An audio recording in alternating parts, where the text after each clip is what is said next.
Hell yeah.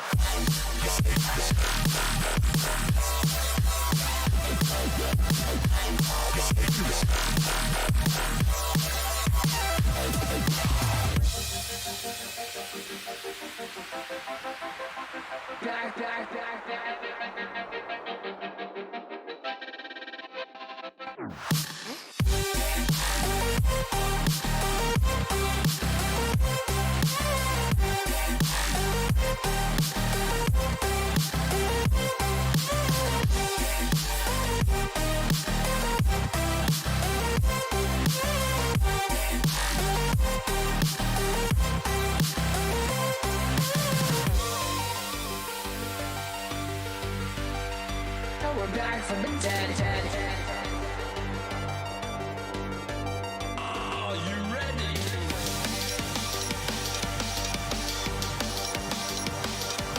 Let's go.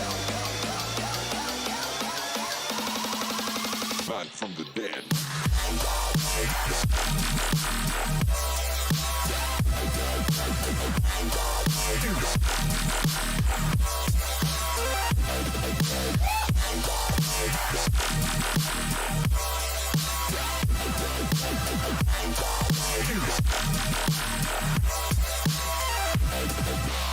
We're back from the dead.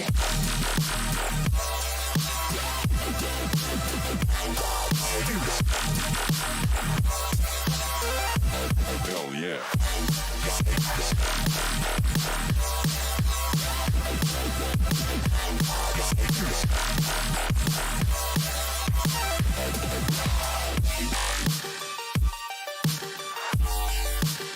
We're back from the dead.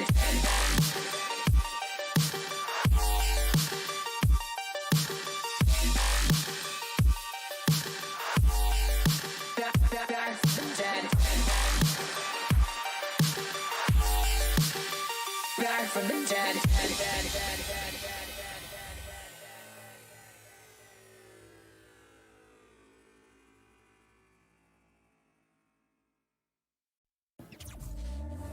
Back from the dead.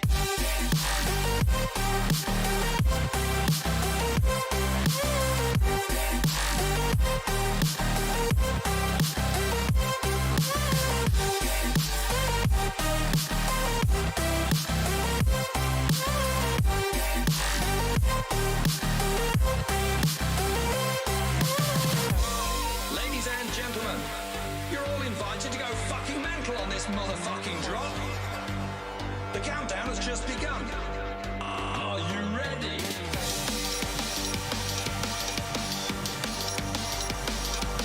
Let's go. Now we're back from the dead.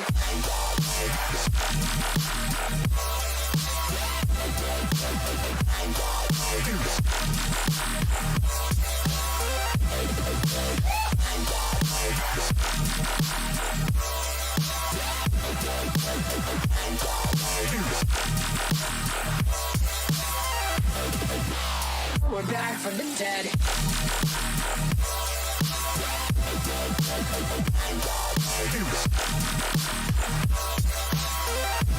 Hell yeah.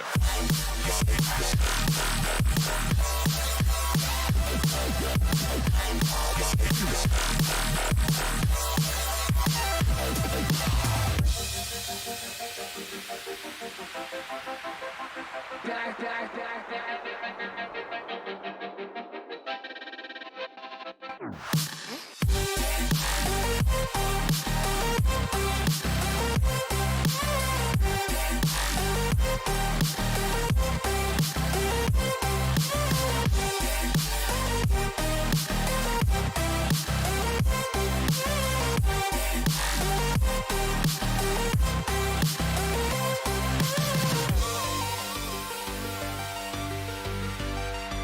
We're back from the dead. Are you ready?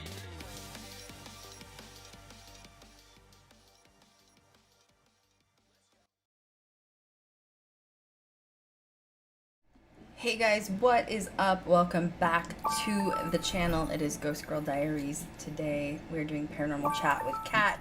It is a paranormal podcast for those of you that are brave enough to join the circle. And oh my God, Kat, we've had a strange day, haven't we? Yeah, it's been weird. It's been a weird one, okay? Yeah, like we were prepared for the stream this morning. Like we were like, oh, it's gonna be a great day. Yeah, like everything's fine. And then this afternoon, it was like everything that could go wrong, like went wrong at once with both of us, like separately, literally. It's so true. It's so true. But luckily, we're like really chill, go with the flow. Yeah, so. yeah. That's why, like, I haven't posted on social media. I'm gonna get back in the groove of that this week. I've been basically pre-filming a bunch of content to upload, and I'm wanting to try to get like a couple weeks ahead before I start posting again, so that I don't fall behind again. You know, because I'm famous for that. And Kat's lizard is currently preparing for hibernation. Yeah, she's going into brumation. She's gonna go sleep pretty soon. And that's what's been stressing you out, is it's a preparation process, right? Yeah, I mean, they do something called gut loading, so they like eat a ton of food and they run around and have lots of energy to just get rid of that energy, so then they can sleep for up to 6 months. So, she had a couple of those episodes today that, yeah, I won't go into detail, but I don't want to know, but just like, just take my word for it that lizards are finicky. She's tuckered out behind me. Is she? So. She's passed out. Yeah. She gets these like giant bursts of energy where she's just like, I have to run all of this energy off, and then she like passes out. Yeah, she runs all around the apartment. She's really spoiled. Full reign with a dog. You know, just saying. So anyway, that's what we've been doing today. So yeah, we were like, you know what? Even if it's not a big long stream or whatever, let's just go on anyway, because we're both like workaholics, and you know, we're both getting back in the groove of shooting content and stuff. Like, it was a stressful summer for us, to say the least. Yeah, I mean, I feel we're both really creative people, so it wasn't necessarily a matter of like writing down ideas. It's just the executing part. When you're so busy and doing so many other things, it's hard. It's hard to keep up with that, because social media isn't the only thing that we, you know, also handle. So it's just getting back into the groove of it, but we're in a good spot now. We're in a good groove. Krystal's been doing a lot of research and sending me some good tips and tricks as well, so it's been really helpful. Yeah, we're trying to execute it so that we can keep up with content, because we know that like staying online with you guys, whether it's TikTok, YouTube, podcast, which by the way, the podcast is still like going up. I'm just like shocked. I'm just proud. Like, I'm just like, wow, people like to talk shit about ghosts. You know what I'm saying? Like, interacting with you guys, like, it makes us so happy to see that you love it, you know. We want to stay connected, so we're trying to like execute this in a way of you know, in the past we'll have these like spurts where you guys know when we disappear from social media, it's because of the filming side. Like, there's something going on with the filming side. So we're trying to get this planned and executed in a way that we don't have those humps where we like disappear for like a month or two at a time, and then It's like so true. recently we like passed out for 2 months, like literally like fell asleep for 2 months. So it was so needed, though. We were also in a situation where, you know, we prepped content, but then the algorithm completely changed. You know, and that's hard, because then you have to go back to the drawing board, and you're like, okay, wait, I've got to rehash this. we switched. Like, Instagram was the big thing, and now like the hotness is TikTok. So we've had to really redo all of our planning, and we're shooting for two social medias. We have obviously my own and Kat's own, and then her business, and then Ghost Girl Diaries. So we're trying to like, it's just leveling it off. So yeah, but it's going good though still. So it's going in the right direction now. I'm really excited. it is. Speaking of TikTok, so there's some like gatekeeping's like a big thing with TikTok, and like I feel like gatekeeping's always been a thing, but like now that TikTok moves so fast, like it's crazy, because if you're not on TikTok, just go get on TikTok. Like, you'll fall. It's obsessive. Okay, like I catch myself on there way too long, but TikTok, it moves faster than media. It moves faster than the news. It moves faster than Facebook. It moves faster than Instagram. Like, you can upload a 60-second video, bam, you get 100,000 views on it. Like, it's so fast. So literally, it's interesting, because even people that are doing regular news, like anchoring, like kids are literally becoming their own news anchors, which is fascinating to me, because it's like lightning speed of when we need the information. Yeah, it's so cool. It's so organic. It's very organic over on TikTok. It for is, sure. and I think that that's what changed for us too. Was when Instagram got purchased out by Facebook, it did halt like the authentic side of the algorithm, and that sucks. Because they always want you to pay for ads, and like that's how you do promotions, and like with TikTok you don't have to do that. It's like it's its own algorithm. So anyway, we follow all of the paranormal like big channels and hotness. Like we're always on top of it. Anybody that's like uploading new content, and then when you get in that algorithm groove of I'm in like sort of the alt gothic community mixed with the paranormal community and the witchcraft community, certain videos will start popping up. And this isn't one particular creator that we're talking about. This is like the community is when we're discussing these. So something that's sort of going on right now is something Kat and I talked about this morning, and I think it's really important to talk about not only on the paranormal aspect side, but also on the witchcraft side. Now, Kat's more into the witchcraft side than I am, but it doesn't mean that I haven't done spell work. It just means that she's really like divulged into that a lot more. So something that's been going on with TikTok, paranormal algorithm, witchcraft community, is something that's called gatekeeping. I don't like gatekeeping because my first sort of taste with gatekeeping was when you have a lot of creators that start telling people don't sage, don't smudge your house. It should only be done by people that have indigenous heritage. And I have addressed this over and over again. And I don't even have to address it alone. I have friends from many different tribes. I'm obviously just Cherokee, but I have friends from several different tribes. And I have this discussion with them. And we all hate that people gatekeep smudging and saging. Because it just... I hate to say this, but like... when you see those videos when somebody says you shouldn't sage unless you're like Native American descent, it's always like a Karen or like a white girl. And I know I look like a white girl, but I'm not. And it's always this white girl that's like, you shouldn't do that. Like that's exclusive and like gatekept for like the Native indigenous community. And it pisses me off because it's like, let an indigenous person speak on that. Now, if an indigenous person comes in, not me, but if an indigenous person comes in and says, I don't agree with just anybody saging or smudging, they are entitled to have that opinion. I do know of one person that does not like that other people have adopted the ideology, okay? But out of my entire group of friends that are indigenous, everybody thinks it's ridiculous that it's being gatekept. So that's not the only thing. That's where I got an introduction to the, quote, gatekeeping community. The newer thing is, there's a couple of things. There's a gatekeeping issue with paranormal now. And I'm sure that these will come up. And then there's also a gatekeeping issue that's now stepped in with witchcraft. So let's do the witchcraft one first, because I just feel like that's where it kind of started, and then it like sprung off from there. So the witchcraft gatekeeping issue that's happening is essentially people are doing ancestry DNA, and they're getting, which Kat's getting ready to do hers. I've already done mine. I don't want opinions on it. Some people are like, oh my God, you don't want the government to have your DNA. Are you serious? They already have it. They already know my social, and they have my bank account information, and I carry a smartphone. So, but I know. Well, it's true. It's just stupid, and I don't have to worry about my DNA because I'm not a serial killer. You know what I'm saying? Like, if I have an ancient uncle that did kill people, then I hope that they take him down. That's my opinion on ancestry DNA. I mean, right? It's true. Yeah. Then don't murder people and leave your DNA behind or rape people. You know what I mean? Like, there's the answer. God. Anyway, so because it's true. So people are doing their ancestry DNA. They're finding out that they are related to Salem, like people that were on trial in Salem or people that were accused of witchcraft in Salem. And the gatekeeping thing that's happening is, if you are related to a witch or someone from Salem, you shouldn't be proud of it because that person may or may not have actually practiced witchcraft, and why are you carrying that on down on your lineage?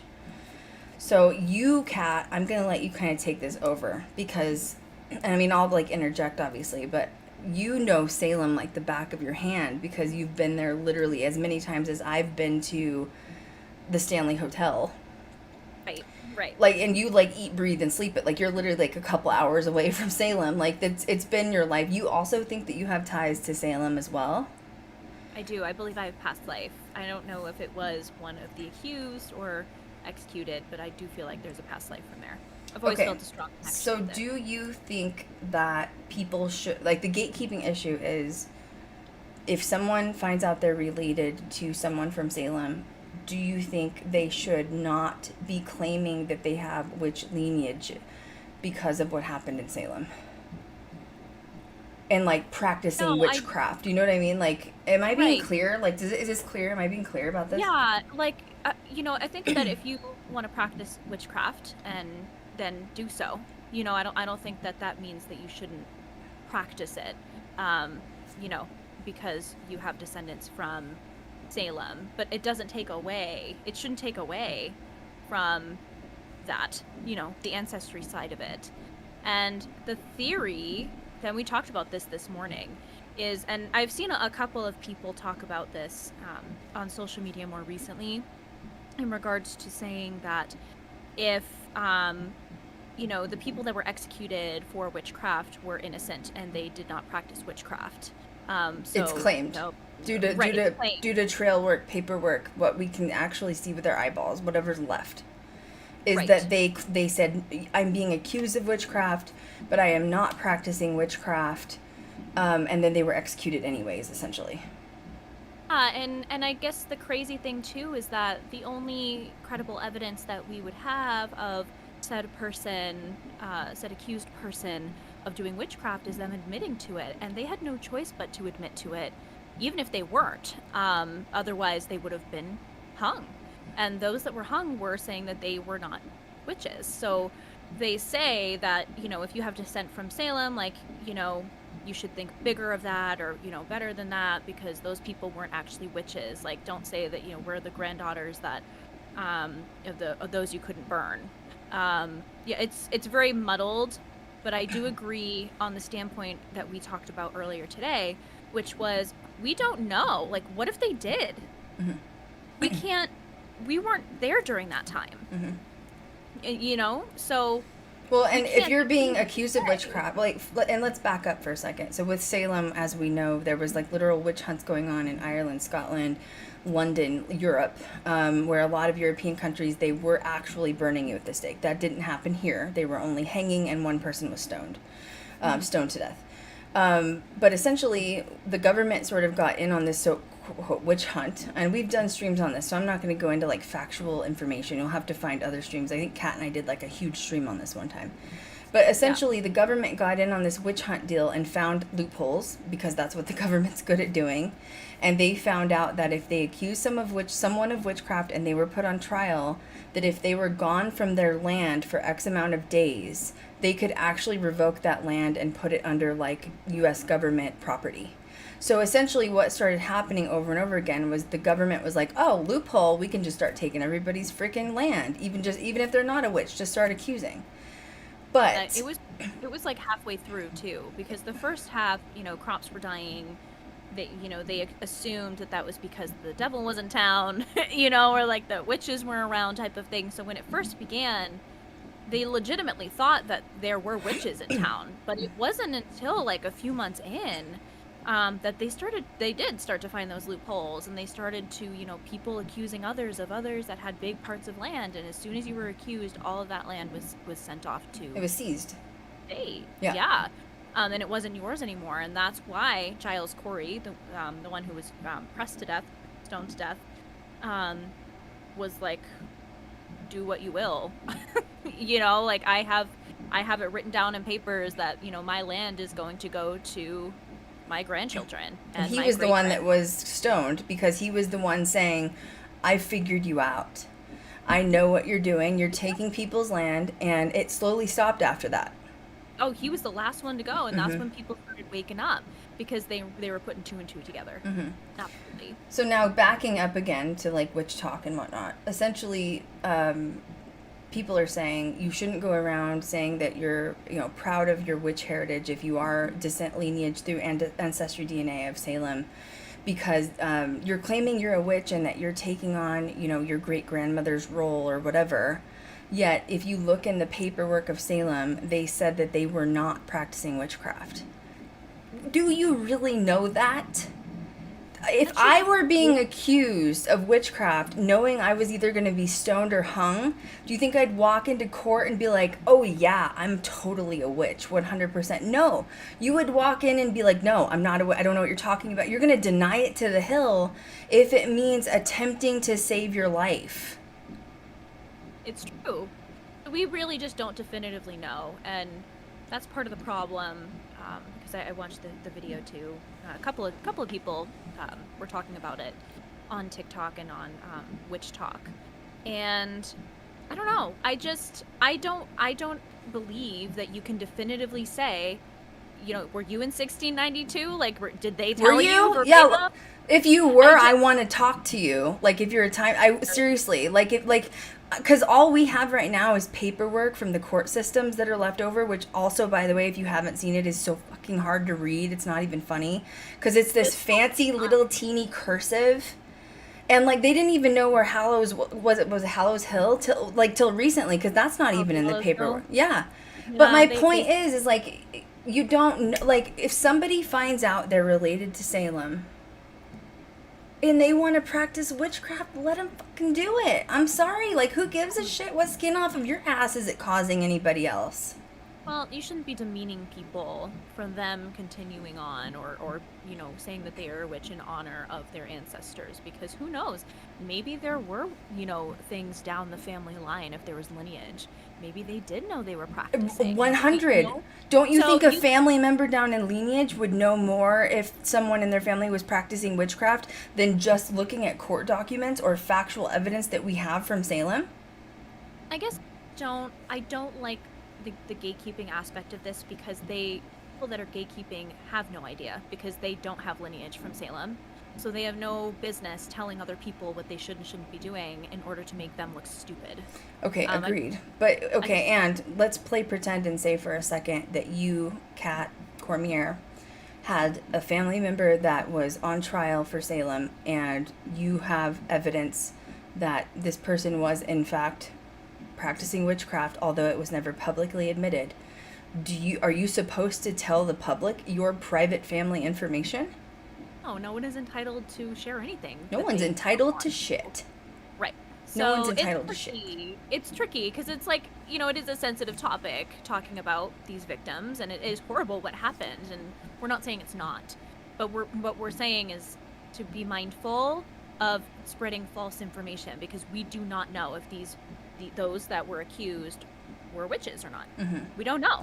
Well, in my opinion, and I'm just going to say, in the beginning of, you know, Salem happening, there was one person that started this whole witch hunt thing. And once again, I'm not going into details because that's not what this stream's about.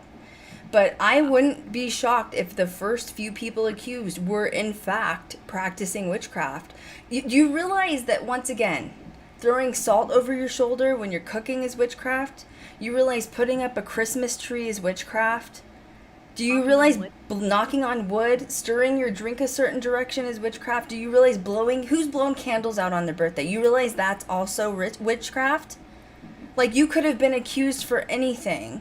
And once again, if you do find out your lineage from Salem, and there was some effing trauma that went down there, like these people were hung, like, I mean, once again, what my podcast is about, critically think about what it would be like to watch a human being hung, taking their last breath, having a rope wrapped around their neck, losing their footing, and you have the government doing it, clapping as your aunt is literally losing her breath, like suffocating to death. Her neck is being broke from the rope, whatever. Understand the family trauma that has happened in this lineage. And whether they practice witchcraft or not, as a granddaughter, great-granddaughter, great-niece, whatever, you might want to pay respects to your family no matter what, by saying, you know what, I live in 2021 now, and no one's going to stop me, and I'm going to publicly practice witchcraft. Who knows if they're incarnated family members? It could be the same person incarnated in this lifetime. We talked about earlier paying off karmatic debts and closing ancestral trauma. Yeah. Do you want to explain what that means? Oh my gosh, that's like a whole dark rabbit hole in itself. But they say there's a few different ways you can go about this. So they say that based off of your ancestry, that there's a certain amount of trauma that you can carry into this life. And if you are, I don't want to say chosen one, but if you are the person that decides to take it upon yourself to break those generational curses, to break that karma that past generations put on themselves or put on others, then that's going to be a hard life in this life, especially as an empath light worker. Some of your karma is based off of not only the things that you have done in this life or in your past life, but also tied to your ancestry as well. Mm-hmm. And that goes into a whole thing with like shadow work and of course therapy. I love go to therapy. But go to therapy a lot, okay? Because I've done it, okay? Well, yeah, okay. I mean, do you have ancestral trauma that you had to heal? Oh yes, and I'm going to be learning more about it when I do my ancestry kit next week. Mm-hmm. Especially when it comes to like colonization and stuff like that. And what ancestors did, because a lot of our ancestors did it. I had a lot of ancestral trauma to heal. My family was on the Trail of Tears. There's something called the Tao's Roll, okay? And the Tao's Roll means infinitely your bloodline was on the Trail of Tears. My family suffered genocide. Most of us didn't make it out. So not everyone in the Cherokee Nation is on the Tao's Rolls. My bloodline is 100%. And I'm just going to say there is a stigma around Native American culture and indigenous people. And the stigma is alcoholism and addiction. Drug addiction, alcoholism. So a lot of people make fun of indigenous people for having alcohol issues or drug issues. But you don't look at why. Why? Because our family barely survived genocide. And they're sitting there still, most of my family still on the res, scared to leave the res because of the genocide we suffered. My grandmother was one of 8 children that chose to leave the res. Like, I am the chosen one, unfortunately. Was it easy? No. I still have so many cousins and aunts and uncles who suffer. My aunt died from alcoholism. And it's a lineage trait that went down the line. And once again, you're looking at Salem. Ancestral trauma exists. And if a witch decides to come out saying, I am related to so-and-so, and I'm choosing to live my truth in 2020 as lineage and surviving, let her be.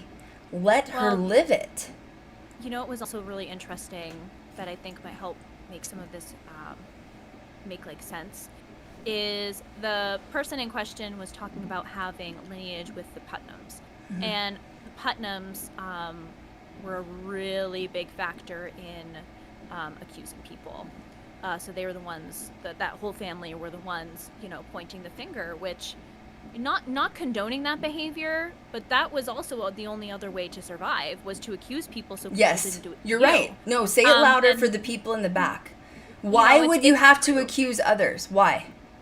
So you were not accused. So you were not accused, literally. Bam. So you were the first one to do it. And sometimes people would accuse others, and then it would be this back and forth, and then both of you were kind of screwed. Mm-hmm. But the Putnams were very much a part of that whole process of the accused and accusing people.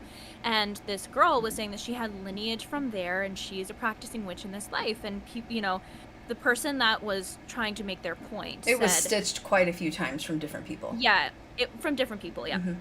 And this person that was gatekeeping was saying, do your facts, boo. The Putnams were the ones accusing people, so you shouldn't be proud of that.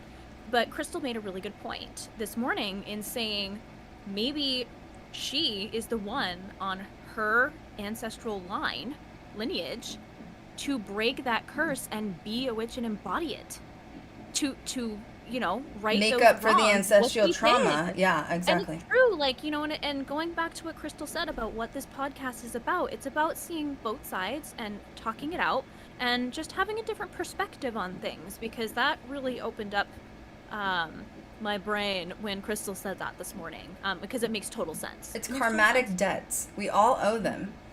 You know, like I remember I did a shadow work video on not Ghost Girl Diaries. It was on my personal channel, which is like youtube.com/Krystal Leandra. It links in my bio, which is krystalleandra.com. But I did a shadow work video because I remember talking to Kat about this, and I was like, I'm gonna do a shadow work video about like how you can start your healing ancestral trauma. I remember Kat was like, good luck with that. Because people are not going to be turned on to it. And it's exactly what happened. I think it was like a 30 or 40 minute video. It's a very introduction to shadow work to people that are interested in it. And I'll never forget all of the messages I got within the first 24 hours were like, oh my God, I would never want to do shadow work. Like, I don't want to ever consider healing my ancestral, like, no, I would rather scoop it under the rug and keep it hidden. And that's normal. I'm going to be honest. That's normal. And that's on their path. That people will discover the shadow work and those aspects of themselves when they are ready, and they have to fully succumb to that at some point. So if it's not at that point, then that's fine, but it's gonna come eventually. Or you look at people who have taken on the shadow, which in this case is Salem. That's a huge effing shadow. Yeah. And now you're gonna criticize them for taking that shadow on, whether it was the Putnams or not. That's icky. You're a bad person, honestly. Like, you're not giving proper, like, positive energy exchange. Like, if these people want to take on that, that's heavy. You're right. Working with the Putnams and them being accusing all these people, you're right. But if this one person has come out of all these people to try to take on this trauma and heal it and say, the trauma stops with me, don't shame them for it. What kind of person are you pointing that kind of finger, boo? I think you need to look in the mirror. Am I wrong? Wrong. You're not wrong. It was unsolicited advice when you really don't even know that person. I feel like that shouldn't have been something that was stitched. I feel like if you had concerns or you wanted to spread awareness, you would message them or DM them.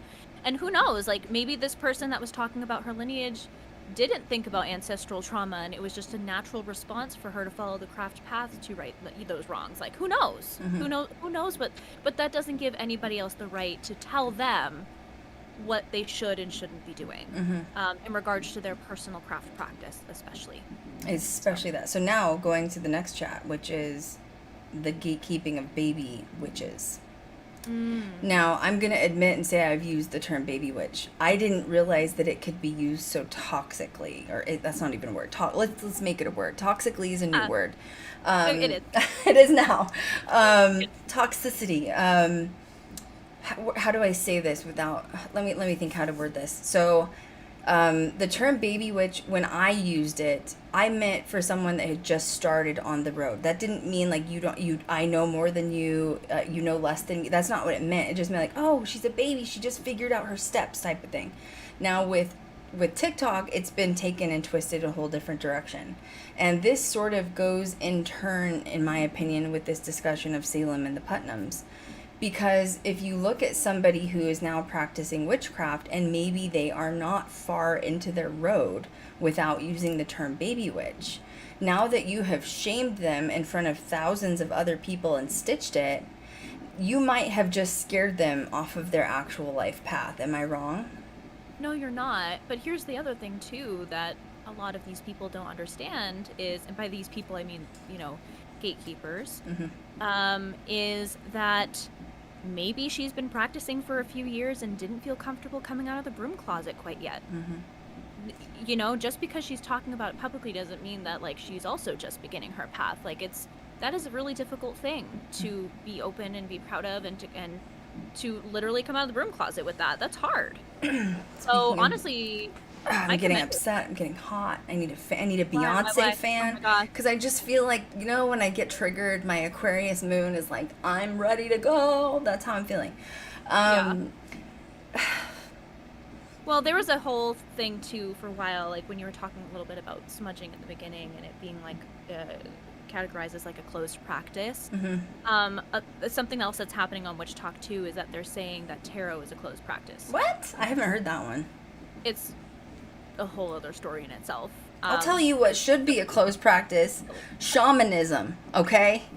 You ain't no shaman unless you've been chosen by the tribe. That's a goddamn fact, okay? So let's just get that here, okay? Also, if you want to be a father or a beacon or what's the other one? Bishop. You better be going to Catholicism over the little pond there, okay? There's another closed practice. Okay, let's talk about some real closed practices. Don't get me on my soapbox with that. Or cat, for that matter. Yeah, oh my gosh. Well, especially when it comes to Salem. You what? I said, especially when it comes to Salem. You froze. I think it's my energy. I just need to calm down. My energy's just... She's frozen. Oh, your video thing on my channel here says, like, it's in the red. It's me. I'm sorry. I need to breathe. It's me. I'm sorry. I emit a lot of EMFs when I get going. I probably stir my own paranormal activity up. You know what I'm saying? Is it unfroze? Yes, it's better now. Okay, so are you. Okay, so I'm breathing now. So now back to just one step back, talking about Salem, the Putnams, baby witches. Okay, let's just get back on that topic for a minute. Yeah. One of the reasons why I don't like gatekeeping or being blocked in any of those categories is because if we really look backwards, all of us, anybody that's even involved in witch talk, even the gatekeepers, if you look back to when witchcraft, origins or like started, it was all about female and women empowerment, all of it, okay? And I do not believe in women cutting other women down. I don't believe women putting other women in gatekeeping boxes either. And I think that's what bothers me so bad about how do you feel about it? Yeah, I have to agree. We should be coming together, not apart, and dictating what others should and shouldn't be doing with their craft. And, this was something also I chatted about with Krystal this morning regarding the term baby witch, is that, first off, we were all quote-unquote baby witches at some point. Mm-hmm, yeah. And if you've been on this craft path for a hot minute, you know that it is always a learning journey. You never know everything, ever. I learn something new every day in my craft practice, and I'm proud of that. You want to be learning and active in that so you can have that wisdom to share with other people and not gatekeep them, but give them the space to choose what they decide they want to do with that information, and maybe give them that info that they didn't know as well. So it makes me really upset. It makes me really upset when people use the term in a really derogatory way. And I think my theory on it was that I think a lot of gatekeepers or witches in the craft community that feel the need to control and feel the need to belittle people and make them feel small because they're a baby witch. I swear they follow the hashtag baby witch just to sit there and like mom them and put them down. And that is not what the craft community should be about, ever. We should be coming together. We should. Yeah, I have so many things that I could say about it. You know what I mean? Like, I remember the first time, which was years ago. I can't even remember when this happened, and when it was exactly. So this had to have been in my heightened paranormal YouTube career. So I would say 2015-ish. I could be off a little bit, but let's just call it 2015-ish. And I distinctly remember doing a stream, or I'm sorry, at the time it wasn't a live stream like we do now. It was an uploaded video. And in the video I said, guess what? If you like paranormal and you're into paranormal and you practice paranormal and you communicate with the dead, you are doing witchcraft. If you love ghost shows and you watch paranormal shows, you are participating in witchcraft. Why? Because it's necromancy. And it was freeing, but I remember a lot of people were like, oh my God. Oh my God, no, I am not a witch. And it's like, why are we, I saw this quote the other day online. I know I reposted it, but this is the big question I want to ask everybody. Why, as a society, have we been trained to be so afraid of the witches instead of the people that were hanging them and burning them? Yeah, I see that one a lot too. And it's true. It's true, and that is the exact reason as to why we should be coming together. Because honestly, these people putting down others and stitching them to make them feel small or stupid are just as worse as the people that were getting them ready to off them. You mean, yeah, like hang them, yeah. Yeah. And it's all based on, oh, I have more followers than you, so I'm gonna like make you look bad in front of everybody because it's gonna give me credit and I'm gonna like look good and I'm gonna like, it's the tea, and it's terrible. It's terrible. Yeah. And I think the part that scares me is it makes people afraid of the craft practice. You're right, there's a broom closet of coming out. I remember when I told that to everybody, I think half my followers zipped on me, and the other half were like, cool, we're all witches, we're in paranormal, like whatever. Right. Right. But on that side of it, like, I'm so proud of my paranormal, like, career that I'll scream at the top of my lungs I practice necromancy with contacting the dead. Like, it's what I live for, like, we just won 4 film festivals. Like, life is like, that's what I live for. I eat, breathe, and sleep paranormal. But for people to come out and say, I was one of the first paranormal big YouTubers, that like came out like discussing paranormal. And that's hard for people because we've been shamed out of it in society. So when these people come out on TikTok talking about their lineage and I'm a witch and I do all this and I practice, and then you shame them for it, you're right. You're just like the freaking witch hunters, bro. Not supportive. That's not supportive. There's other things that I've seen too, which are like the fear of Ouija boards, and like I'm not going over that again. But geez, what do you wanna dip into that again? Krystal has an awesome video on that, by the way. You should go watch it. That's your plug. Just go watch the video. I think, go watch the video. I think, in my opinion, that people's reactions to Ouija boards are one of 2 things. One is they have never used a Ouija board and they are kind of allowing like society to rule their mindset on it. They're like on the bandwagon of like evil, yada yada. Or the second is somebody legitimately went through a not good situation, and for that they have their reasons as to why they don't like it.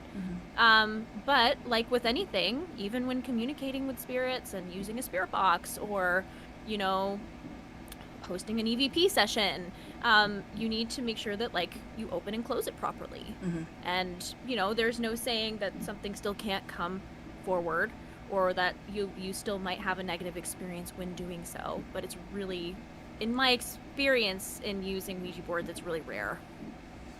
Really rare. It's, I had my friend texted me a couple weeks ago that was watching some paranormal show. I don't remember what it was. But he was like, dude, what do you think about Ouija boards? He's like, they scare the shit out of me. Like, they scare me. And I'm like, why? Because you've watched the Hollywood Ouija movies?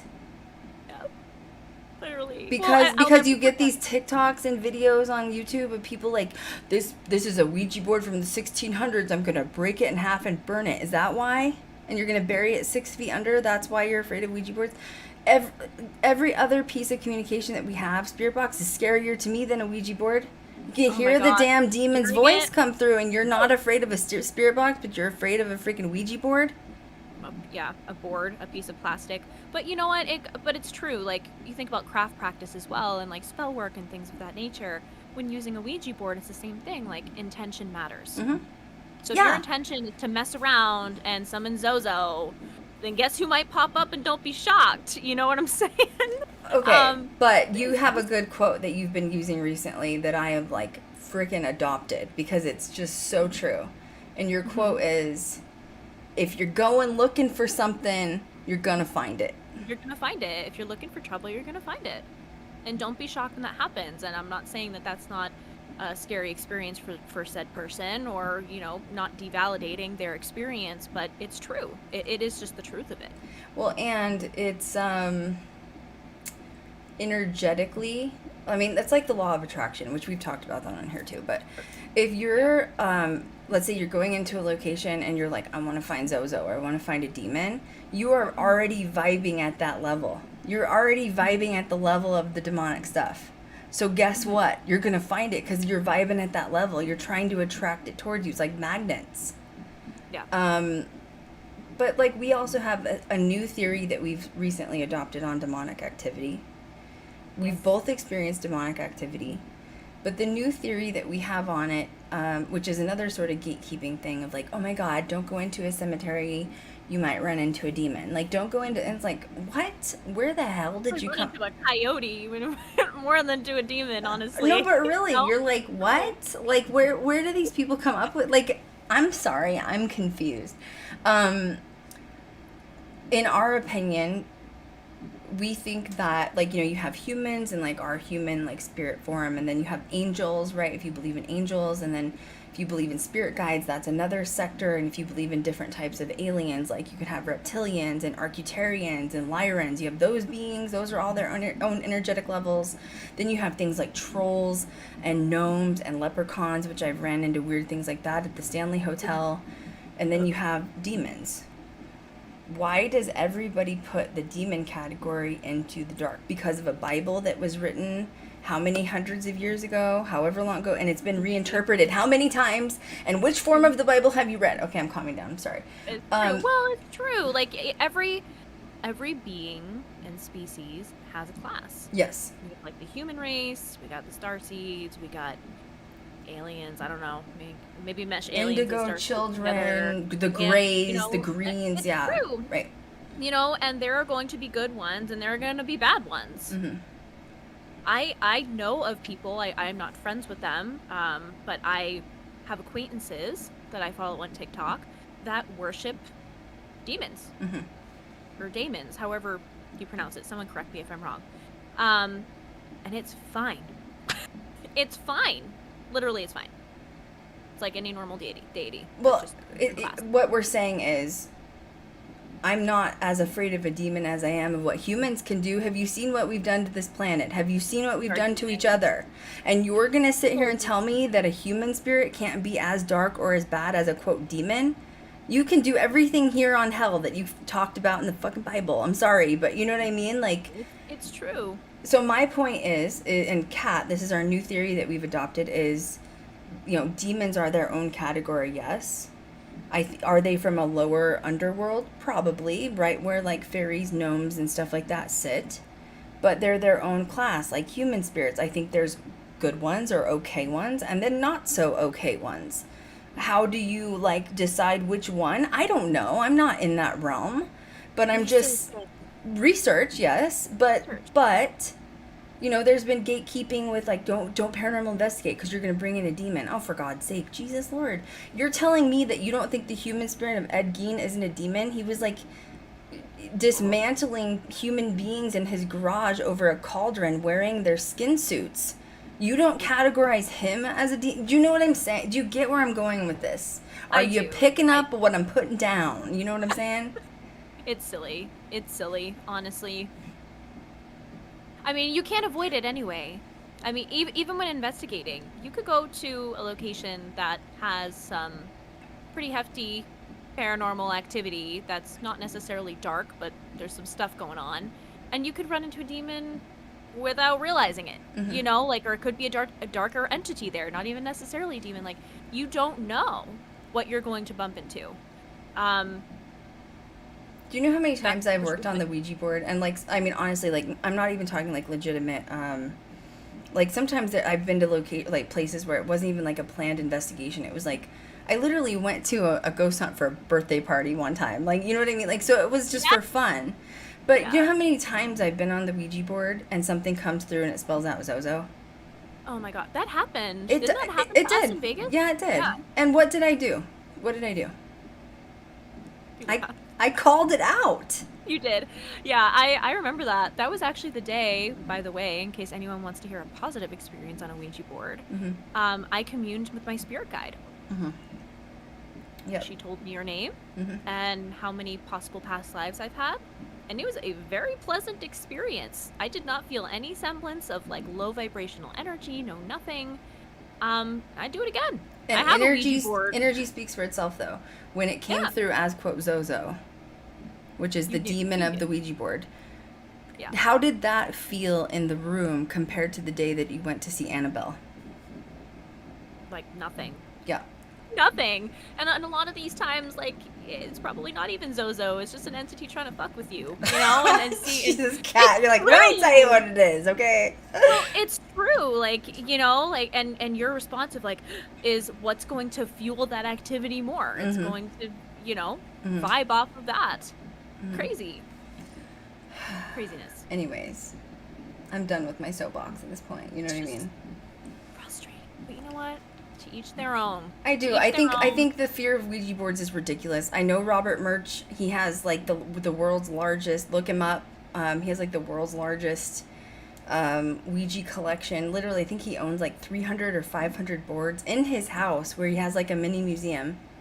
Do you know what? Huh? East Where Coast. does he live? East Coast, I think. He lives East Coast. Yeah. Because, I've seen. I think he's come to Salem a few times. There's also a Ouija board museum in Salem. Oh, I didn't know that. But yeah, he says he has no activity in his house whatsoever. So I just think the fear of it is absolutely absurd. Once again, I'm shocked that you're willing to like use a spirit box and not a Ouija board. Like, it's ridiculous. There's also another thing going on TikTok where you shouldn't use a Ouija board. You shouldn't go to a cemetery to use a Ouija board because it's holy ground, and a Ouija board is like a dark communication device. And but you can use anything else. You can use a spirit box, you can use an EMF meter, a Mel meter, whatever, but don't take the Ouija board because it's holy. Like, what do you want to? Thing though, again, if you're visiting a deceased loved one, it's all about your intention, and setting your intentions and being respectful of the space. I don't think there would be anything wrong with that if you were setting your intentions and being respectful of the space. And energy doesn't lie. You would know if an entity did not want to communicate with you. I would like to know, I'm gonna have like my fellow paranormal investigators that listen to this are gonna laugh, because like I would like to know how many of you that are paranormal investigators have not used a Ouija board in a freaking graveyard, because I feel like that was one of my first experiences. Like, of course, if you're 15, 16, you can't go to an expensive planned ghost hunt and you want to go experience paranormal activity, the easiest first place you're going to go is a freaking cemetery at night with a Ouija board. Why? Because it's $10 at Kmart, Walmart. You know what I mean? Like, Miss Kmart. Oh, yeah, Are closed. they still around? No, I don't think so. I miss Kmart. Now you're upset about Kmart. But it's true, you only have to be 8 to use one, you know what I'm saying? Yeah, you can eat 8 to summon a demon, 16 to drive, 21 to drink. It's fine. The fear surrounding it, yes, absolutely is crazy. People's experiences, and if that's their opinion on it based off their crappy experience, that's one thing. Yeah, but I feel like if you were that scared using the Ouija board to begin with, you just shouldn't have been there, period. You know what I mean? Like if you were scared of anything to happen on the board, like, you shouldn't be ghost hunting, like, at all, because it's just silly. And it's possible if you were fearful using a Ouija board that could have resulted in some negative experience. Yes. Energy knows. Spirits know. Yeah. So, in other words, when you're vibing at a level where it's a fear-based issue, they are going to know. And, like, I think people forget, too, when you go in to investigate, you can set boundaries. You can say, spirit guides, whoever's with me, I'm asking that nothing dark comes in, period. There's a boundary. You've put up an energetic boundary. and it works. Every time. Every time. I know. I remember in Jerome, I took a St. Michael medallion with me. And so did Aaron, my teammate, who was on the show with me, the tall, skinny guy. And Aaron, we got separated at one point where we all three, they didn't show all the footage because obviously it was just too much to edit. But Aaron and I talked before we went in, and he's like, oh yeah, I've got this St. Michael medallion. Like, I'm not going to have, like, I'm going to be fine. I'm going to be safe. And I took it and I was like, yeah, I'm going to be safe, but I want anything to be able to interact with me, so I don't care. So when Aaron went by himself, he literally got nothing on camera. Literally. He got no EVPs, no video footage, no evidence, he took still photos. That's my dog, sorry. And then also, I went with a St. Michael medallion and had no issue whatsoever. I got all kinds of evidence. Right. So once again, it's intention. It's energetic intention. So, like, he thought he'd be safe with the St. Michael medallion in his pocket. Well, he was so safe that he didn't experience any activity. You know what I mean? That's interesting. But you and I kind of had that too when we filmed the pilot. Yeah.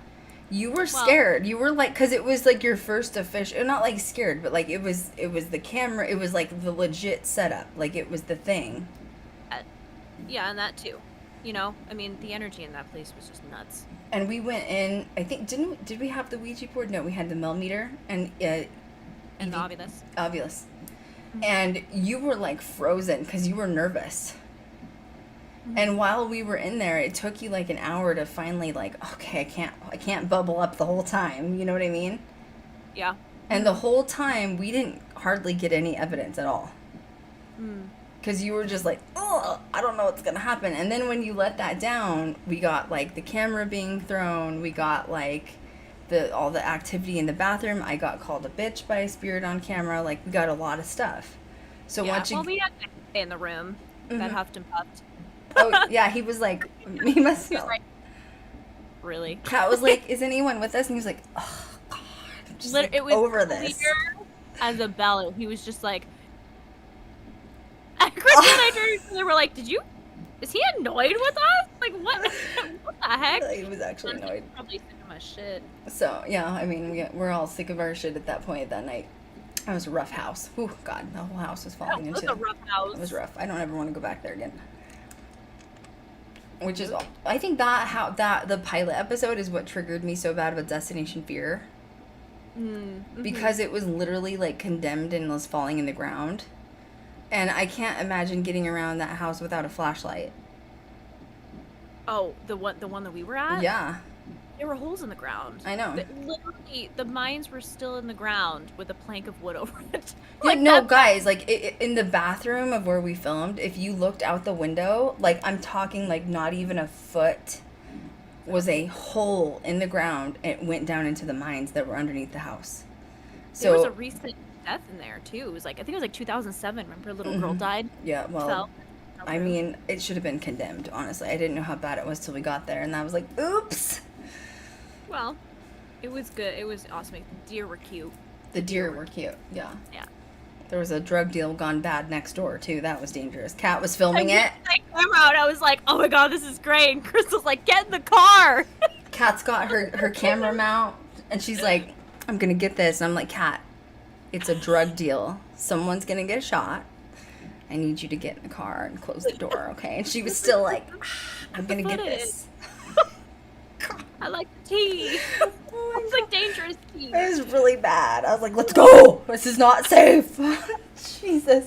We never left so fast. I think I still had the door slightly open when we like zipped out of there. It was hilarious. That because everything was packed. We were done. That was the last day of the shoot. I was like, I am over this shithole. Let's go. Oh my gosh. At least we know Kat will always hit the record button film. You know what I mean? It's true. Even in dangerous situations, you always make sure that record button's going. You know what I'm saying? Pretty basic. Pretty basic stuff. You know what I'm saying? So, next topic. What do we want to do? That was it. I'm off my I think soapbox. we did on the first half. So roundup is let people do whatever the F they want. Long story short. Who cares if it's a Putnam practicing witchcraft? Who gives? And once again, what if they were practicing witchcraft and only the lineage has like the actual information on it? You don't know this. Maybe they were accusing people because they were witches. Amen, sister. Okay. No. Who knows? Jesus No one Lord. knows.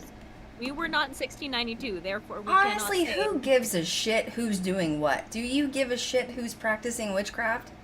No. I mean, as long as you're not like hurting people.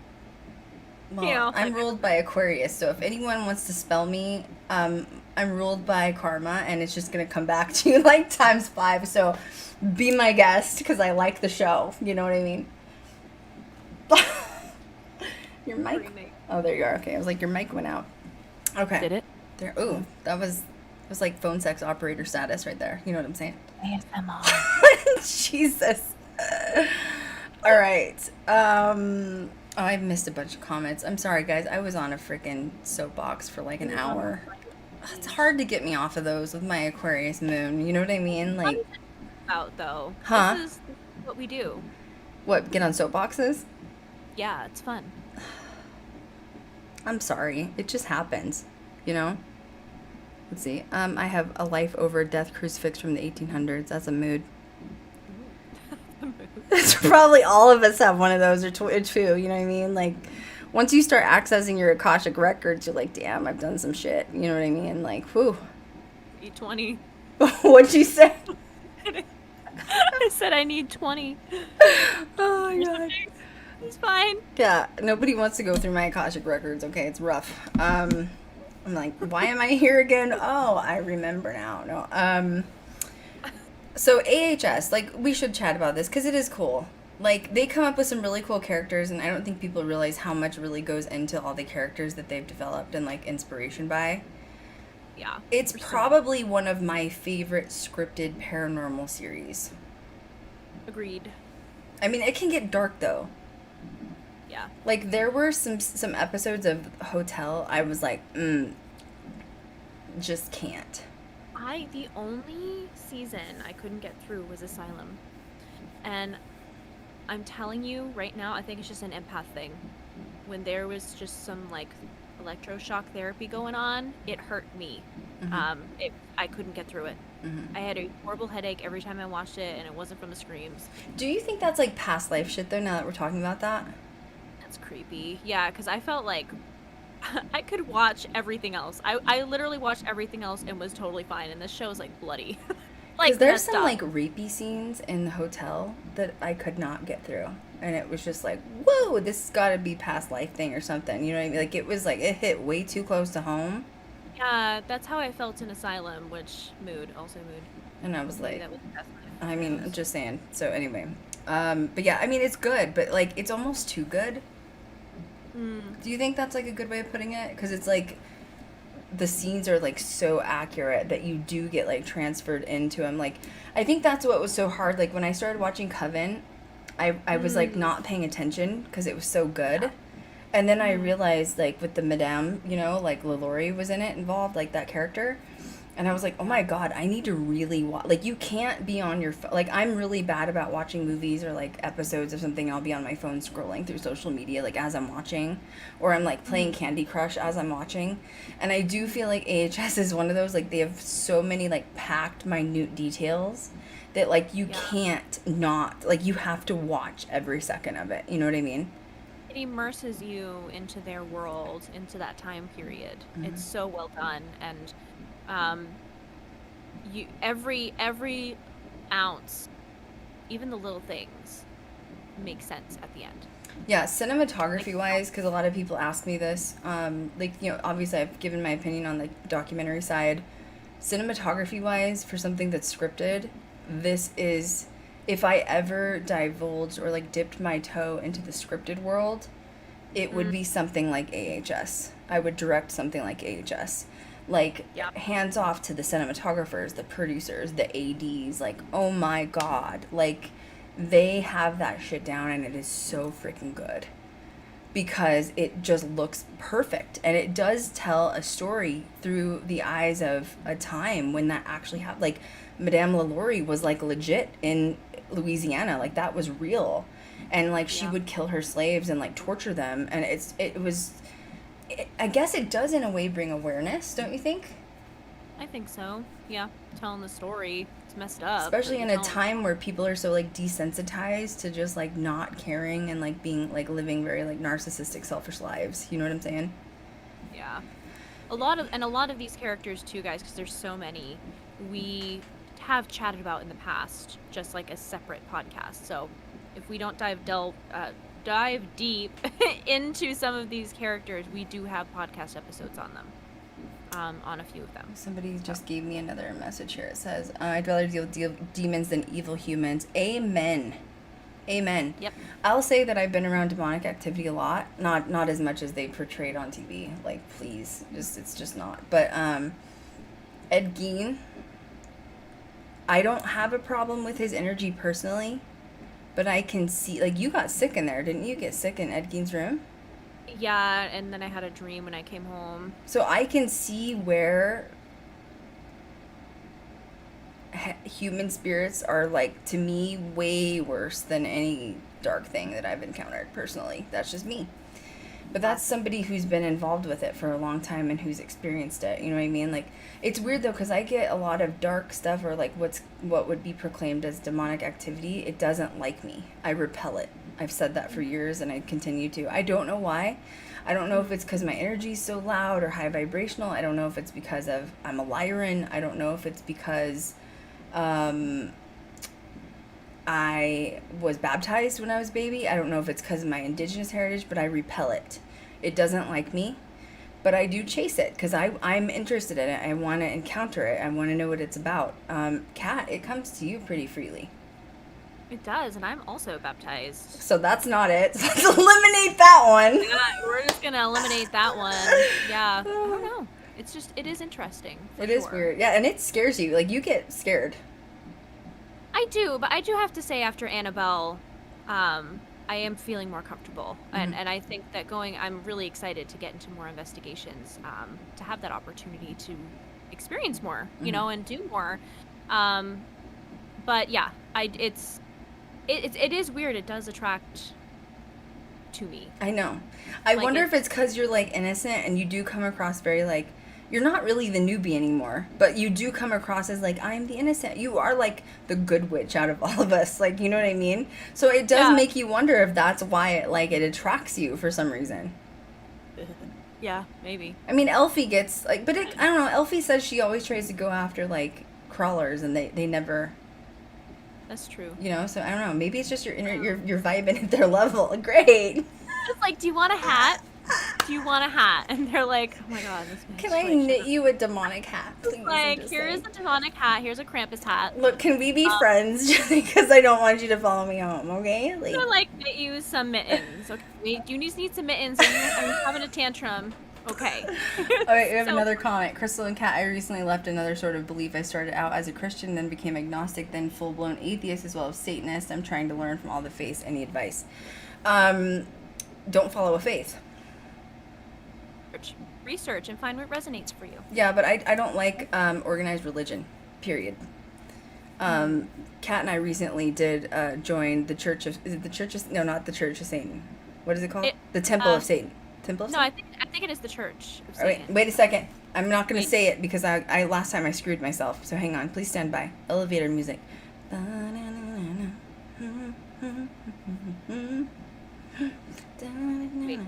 I gotta go on TikTok and look it up. Hang on, just stand by. Oh, Temple. Temple of Satan. Wait, are you right? Are you sure?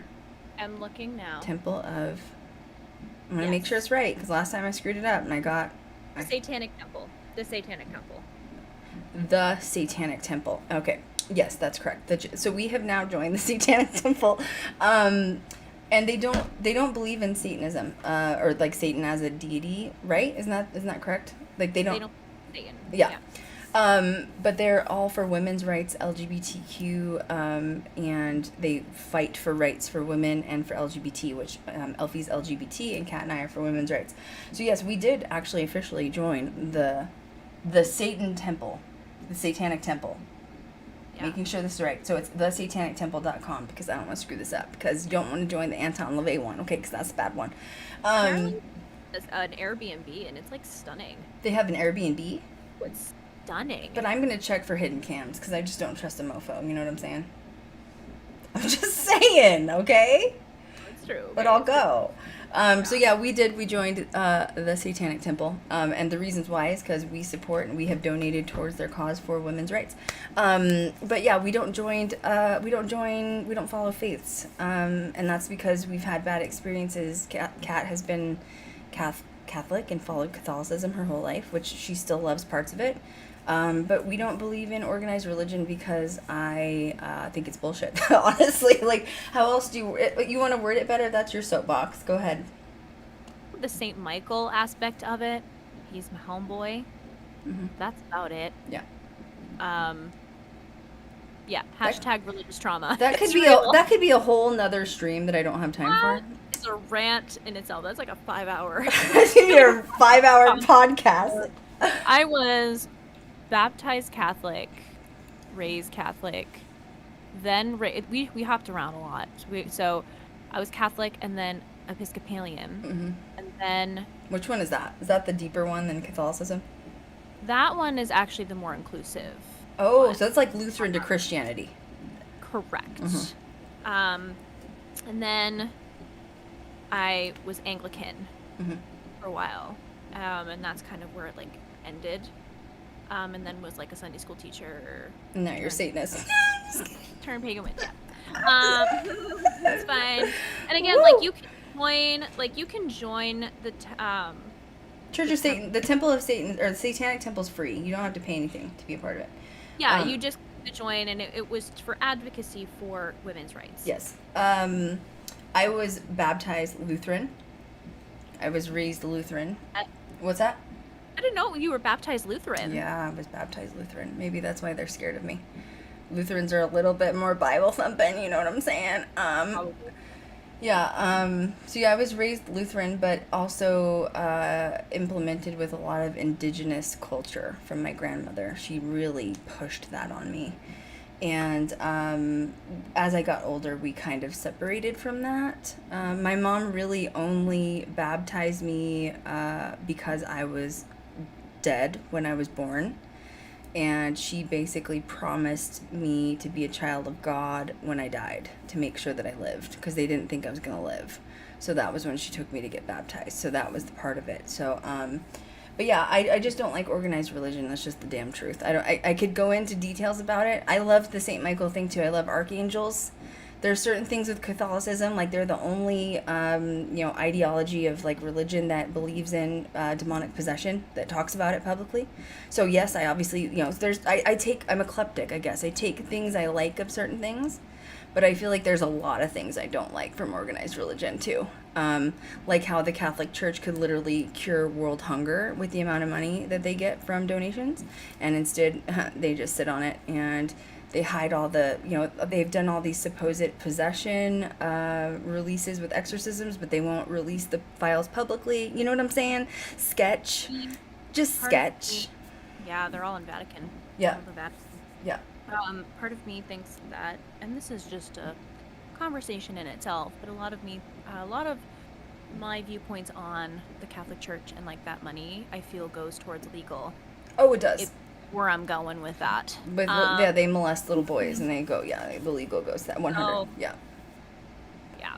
Yeah, so and then the Anton LaVey's a little too dark. We've studied that church part. That's the darker side of Satanism. Then you have the Satanic Temple, and honestly, they don't really do a whole lot other than like advocate for religious rights, religious freedom rights, which is like women's rights, LGBT. So that's why we like that. We have donated to the cause, and we've obviously joined the temple. Does that mean we're going to be going to the Satanic Temple every Sunday for church and stuff? No, I don't think so. But once again, we're taking things that we like, and that's what we do. So my biggest advice is don't follow one religion, because I don't know how people would be able to. I've never found something that I've fully believed in. I think you also need to research and look within yourself and decide what you believe within you. Yeah, give yourself the space to research and find what resonates with you, and it's not going to happen overnight. No. So, and you might find something that resonates with you now, and then 2 years from now, you switch it up, and that's okay too.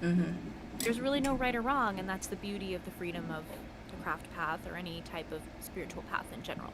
So I'm going to tell you though, if you already celebrate Christmas at all, packages or a tree, you're already pagan. Like, I feel like 98% to 100 people that are listening right now are already pagan. So, in fact, probably United States wide, possibly worldwide, if you celebrate Christmas, boo-boo, you're pagan. So I'm just putting that out there too, But yeah, pagan's also different from, you don't have to like study witchcraft if you're a pagan. So it's very fine lines. Not every pagan's a witch, but not, like it goes both ways. You know what I'm saying? It can be like earthy and like spiritual. It doesn't have to be like spell work, but once again, you have to research it. So yeah, that could be, we should do a podcast on that. We should talk about different religions, but I feel like we'd piss a lot of people off. That sounds like fun. we already do, so might as well keep the track record going. Join the club. We're just sharing an opinion. Yeah, I just don't like organized religion. I don't like the Catholic side because they don't let you get on birth control and like you breed like rabbits. I just don't think it's appropriate. So Like, I mean, if you want to breed like rabbits, dude, get it. You know what I mean? Get that booty. But Right. I don't think that it should be based on a priest telling you that because it's religion. Does that make sense? Or that you should. Or that you should, or you can't use birth control. Like, you know what I mean? Like, dude, just Yeah. anyway. Messed up. Yeah. Anyway, that's all. Soapbox again. Jesus, That's fuck. fine. We're literally like all off track tonight. It's fine. That's how the day's been. You know what I mean? Oh gosh, yeah. It's gonna be fine. All right. American Horror Story. Yeah. What do you want to talk about first? Murder House. Yeah, like I'm trying to look at I'm looking at the first link on the notes. The Looper. I like that they've incorporated a lot of stuff, but like they also had sort of a Lizzie Borden facade that they use as well. The Lizzie Borden is when she obviously killed her stepmother and then her dad with an axe. I know that we're having issues with the Lizzie Borden stuff right now, but I really would like to go there to experience the location. I won't be able to now because I told everybody to boycott it. But I mean, someday, if we can pay enough money to get in there, which I'm sure they would never say money talks, you know what I mean? But I would like to just experience. Have you ever been there? Been past it. I've never been in. Mm-hmm. Fall River, Mass is an interesting little town. So. Is it like Connecticut and like creepy and weird? Connecticut's a whole other world. Connecticut is literally its own energy. If you're in New England, you know exactly what I'm talking about. Mm-hmm. Fall River is just like really creepy. I've always gotten a really creepy vibe from Fall River, Mass. Really? You think it's just like a dark portal or something? I think there's just some shady shit that's always gone on in that area, even outside of Lizzie Borden. So. Is it a port area? Is it like a port area? Not the area I went through. I went through literally like the center of town. Oh, okay. And it's up on my left-hand side when I was driving up the road. Because I've noticed, I don't know how you feel about this, because you're East Coast, so you know, but I've noticed like a lot of port towns are very strange energy. Yeah, well, think of the water, EMFs and stuff Well, like the that. water, but they also would bring in slaves through the port towns, and then like weird stuff, like even the Shanghai tunnels up in like Oregon, where like they were putting like human trafficking and stuff. Like ports are weird places. It's weird too because in Portsmouth, we literally have like a Portsmouth and Hampton Beach as well. Like lots of areas that were near water also had train tracks. Mm-hmm. Absolutely, dumping bodies everywhere, left and right, using the train. Messed up. So what, they would like get on the train and then die, or that someone would murder them on the train? Or just throw their bodies there? Like cover up their tracks and just like throw the body from the train into the water. What? It's messed up. This sounds like a movie. We need to write a script on this. Elfie, I need you to write a script. Elfie, are you watching? Oh, she just got in. Elfie's on vacation. Love Hey, you. boo, we love you, Elfie. Hey. Hey. She's like, oh God, guys, stop. No, yeah. So okay, so we've agreed. Maybe that's what we need looking for locations. Port towns. We haven't put that on the list. I'm writing it down right now. Note that shit, because that's a good idea. Like, we're always like, oh, lighthouses or like brothels. Port towns. That's true. I would love to do like veteran abandoned hospitals too, especially after what that one idiot show did, like butchered them. But they're hard to get into sometimes. I mean, we do have a connection that we could get in, but it's just like, anyway. Yeah. So what was your favorite season of AHS? I really liked Coven. Yeah, it's my fave. But I also liked Hotel. Really? Yeah. I know it's really messed up, but I liked it because I like Lady Gaga too. Maybe I need to try to get through it. Yeah, try to push through it. Maybe I'll research the episodes ahead of time and then decide which ones I can deal with. Yes, do that. I did that for some of them too because some of them were like, whoa. Oh. But it's weird because there was one episode that had like, the rapey person exactly with like a metal thingy, okay, yep. with spikes, and yeah. I was like, nope. That was where I was like, done, shutting it off, done, can't. So, I know it's really messed up, but like I could get through that season better than I could Asylum. See, I watched Asylum, and it's messed up, but like, okay, the one good thing with I feel like Asylum is like every paranormal investigator needs to watch it. And that's because you need to understand, like, because you had, like, the demon things also, like, living under the tunnels or whatever. or whatever you want to call it, like, I don't, outer worldly be whatever they were. But like I think it's so important because like that literally like drops that fourth wall of understanding when you go into asylum what these people suffered from. Like, don't go in and be like, oh, is there a demon here? Come get me. Like, there is a more chance there's going to be an actual person that was, like, brutally, like, tortured, or a nurse or a doctor that's still lingering, rather than a demon. You know, like, why do we always focus on that? And I'm sorry, but the doctor, once again, why are we creating fear around a demon creature and we're not afraid of the doctors and nurses who were torturing the people? Same thing as Salem. Why are we not? Why are we afraid of the wrong people here, guys? True. I'd be more afraid of running into the doctor and the freaking nurse. Like, it's like House on Haunted Hill. Do you remember that movie? Oh my god, that was good. That was good. We should find that place and investigate that. Ooh. Ooh. Put that on the list. Locations of movies sets. That's a good one. Because, like, they said Exorcist was, like, haunted in one. I'm sorry, guys. This is how Kat and I conversations go. We're like, ooh, I have another idea. Let's do it again. I have so many notes. It's not even funny. I have notes for my notes. I do. So, okay, LaLaurie was part of New Orleans, obviously. I think that Elfie and I have talked about LaLaurie. And she was, like, the slave owner. And, like, there was a little girl that ended up dying, right? Like, that's when she was finally investigated. But people would investigate her, like, the public. This is when slavery was still an appropriate thing. And she would abuse these slaves, and then they would take the slaves away, and they'd put them back on the auction house, and LaLaurie would go back and repurchase her slaves. So dark. So dark. Can you, like, oh my god, once again, this is, like, the part I love, is, like, critically thinking about this. Imagine being the slave that you've been tortured, starved, beat, like, near death. Somebody saves you, the government comes in and saves you, you go back up on the block for auction, and the same bitch buys you. Jesus! Actually, like, she's sick, man. Oh my god, she was dark. She was really bad. The friggin' demon. But Kathy Bates did amazing playing her, in my opinion. Totally.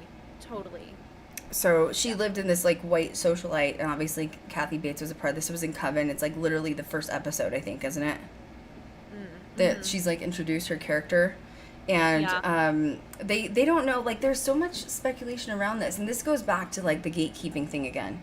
Because we have stuff in the books. Yeah. But we don't know what really happened. Like, there's also theories that maybe she was, like, sleeping with some of her slaves. And, like, she was into, like, really bad, like, S&M. And she, like, enjoyed, like, beating them and cutting them and hurting them. We don't really know. Like, okay, for example, take your own life. Like mine, literally, I have a book that I wrote. Like, this is my love stories. But do you think everything that's happened to my life is in this one book? No. No. And I'm going to write more books. And do you think everything is going to be in those books? Do you think I've shared every single thing I've gone through in the world on social media and on YouTube? Oh, gotta keep some things private. You do, but that's my point, is, like, even with the Salem thing, is, like, okay, you're going to go off on this tangent and be like, oh, yeah, you don't know, you know, oh, they weren't witches. You can't claim witchcraft because they weren't witches. Do your history, boo. You don't even know. None of us know what people really were like. We don't know. We didn't live in that time. It's true. That's what drives me crazy, and, like, that's why it's so important when you do your history.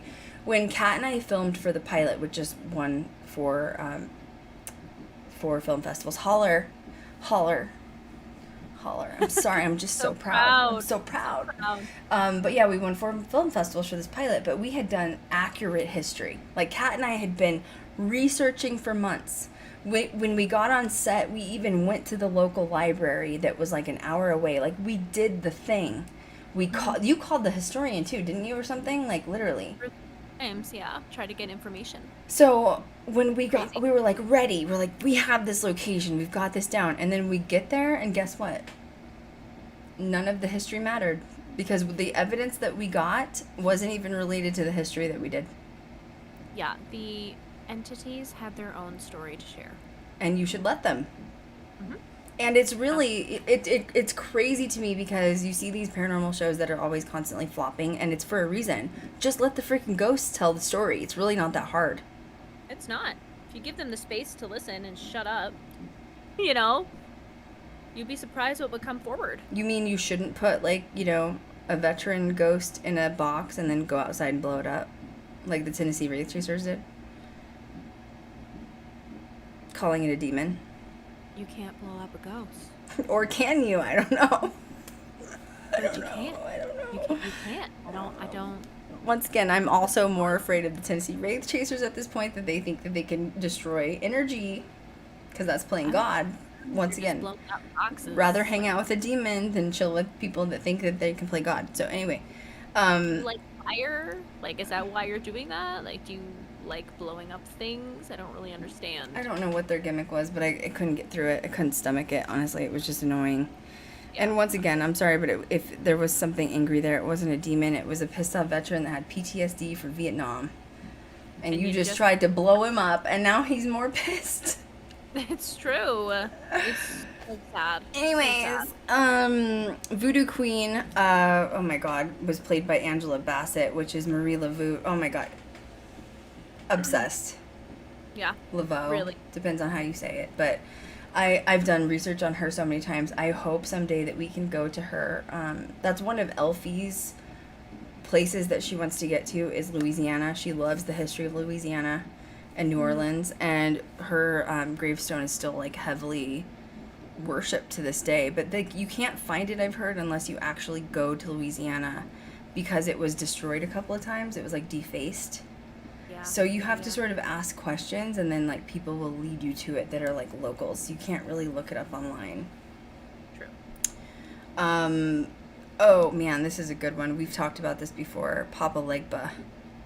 Oh yeah, that was a good one. That was a good one. That was portrayed perfectly, don't you think, in Coven? Yeah. Just the right amount of creep too.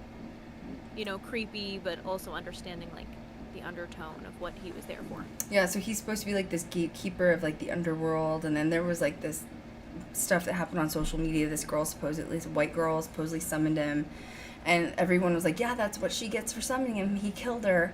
He was a gatekeeper. He wasn't a murderer. Like, you know what I mean? Once again, Right. if we're gonna, I don't know if Papa Legba is a demon, but if we're gonna play pretend and just put him in that category, I don't think he'd be one of the darker ones. He's a gatekeeper. It's Right. like human spirits. He's not one of the darker ones. But, you know, I mean, I'm also not well versed in voodoo, and I feel like if you are very, very well versed in certain aspects of paranormal, you respect it. But I definitely respect voodoo. Yeah. Oh yeah. Absolutely. Voodoo scares me. I'm gonna be real. Yeah. It does me too, but maybe that's because I'm just not very well versed in it. Mhm. You know. I've known people that have practiced it, and it just, I don't know why it scares me so bad. It's kind of like indigenous. I feel like it goes way, way back. You know what I mean? Like, Or than I think we might realize. yeah. Yeah. Well, and even like Haitian, like there's different like branches of it. But I do think how it was portrayed in AHS was amazing. I thought that was amazing. Okay, so you know what's interesting? I what? don't know why I felt the need to like bring this up, but Mhm.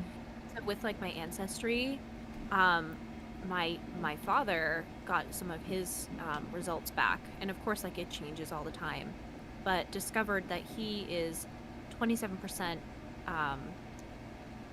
Aztec, Yes, yeah. and I'm very curious as to what Aztecs, like what their religion was. We're wanting to do a stream on this eventually. Oh yeah, I wanna Because make I sure found out that I have lineage from Mayans, Mhm. which is the bad one, right? I don't know if it was necessary. I mean, they're both pretty dark. Great. Just, like, Why did we both have to come from the dark side? Great. You know what I mean? Yeah, that's Cat and Crystal. It's Looking fine. back, I'm like bubbly, and then it's like evil. That's you know, like sacrifices. ancestors are like evil. We will put you on a stone bed and let your blood come completely out. Like, literally, it's dark We shit. actually do have a ritual table like that in New Hampshire. Well, does that say something? That's all I'm saying. American Stonehenge in Salem, New Hampshire. That's dark shit. You know what I'm saying? It's dark. Yeah. So yeah, Kat and I want to do a future stream on Aztec and Mayan because we both found out that we have lineage from both of those. So we can compare more ancestral trauma. Yay! Online therapy. Let's talk about it. The Axeman was in New Orleans too, and that was part of Coven. Yeah. which was, I mean, the real Axeman was a thing. Like, they think that he liked being portrayed in the media because at the time they were putting out like warnings of like the Axeman says he won't come get you if you play like jazz music or something weird. And they released his letter. Yeah. He like wrote a formal letter. Which is a huge mistake, I think, because I think serial killers love that. They like the attention. Mm-hmm. So he probably felt more powerful when he did that. So Up. anyway, that is really scary though to think some dude's going around with an axe killing everybody. Yeah. No, that's not gonna fly. Pretty I terrifying. mean, here's the thing though, like, what if someone is armed with an axe themselves? You have like an axe standoff. You're like comes to the house and you're just like prepped. How does one break in the house though? Like get a guard dog or something. I don't know. You know what I mean? Like I know they didn't have security cameras in the day, but you know what I mean? Yeah. Or like I bet it was a place where people just like leave their houses unlocked and like their windows on. You know what I mean? Like Different time. yeah, I know. Now I didn't realize the Countess was off of someone that was real with AHS. I'm looking. Really? Yeah, it says she was from, I think it's England. Hang on a second, let me look this up. Let's see, Lady Gaga, who was the one that performed, because because I didn't watch it, so I don't know this one. But it was, I think, this woman, 16th century Hungarian woman, who was known as the Blood Countess, and she was like from an extremely like sophisticated aristocrat, wealthy family. And she would torture peasants and sort of drink their blood, thinking it would like keep her young. Yeah, she's actually portrayed in a lot of shows. There's actually a Salem show. I can't remember where it's on. I think it's on Hulu. And she is also portrayed in it as like having an immortal life by, drinking human blood. Well, and she said she bathed in the blood of her victims too because it would also preserve her youth if it went through her pores. And I was like, ugh. Okay. Yeah, that's okay. Interesting. Well, it's really messed up, but it's interesting. That she, and I don't know how accurate this is, but this was on some like quick research I did when I first saw this season. Mm-hmm. She had like really messed up ways of like getting the blood on her. Ew. I guess. Is it like Hostel, like the movie Hostel, where they like cut her throat and it just like pours on her in a bathtub? Like hanging from the ceiling. Yes. Ugh. Sick, Yeah. man. I couldn't get through Hostel either. I saw that scene. I was like, done. Once again, done. Can't do it. Yeah. Ugh. Yeah. Yeah. It's so crazy because like as an empath, it's weird. Like, oh yeah, I can go like chill with ghosts and demons all day. But when it comes to like the really torture shit that we see in movies and like films and like I have a really hard time sitting through it. I empath off of it.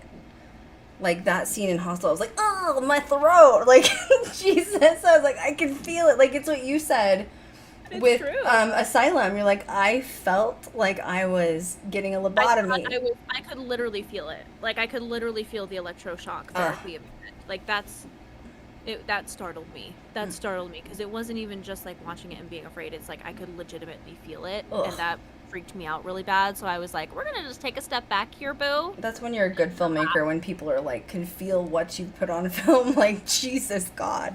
Yeah, that was the only one. I don't know. That was weird. That's was weird. very weird. Maybe Yeah. I don't know. This one I couldn't get through either, but that was, like I said, Hostel. So, but it says that she claimed she was a vampire by bathing in people's blood, and since she was so high an aristocrat, she was never held accountable for all the murders that she did because she was really wealthy and like high part of society. Yeah, she literally did whatever she wanted. And Madame LaLaurie also showed that she did the same thing. Really? You don't remember that? She had scenes of having like a makeup. Oh, with Like a- blood like like patting on her eyes. face. Yes. Yeah, Like yeah. a facial. Ugh. Doing that. So I'm wondering if that was a correlation to Hotel.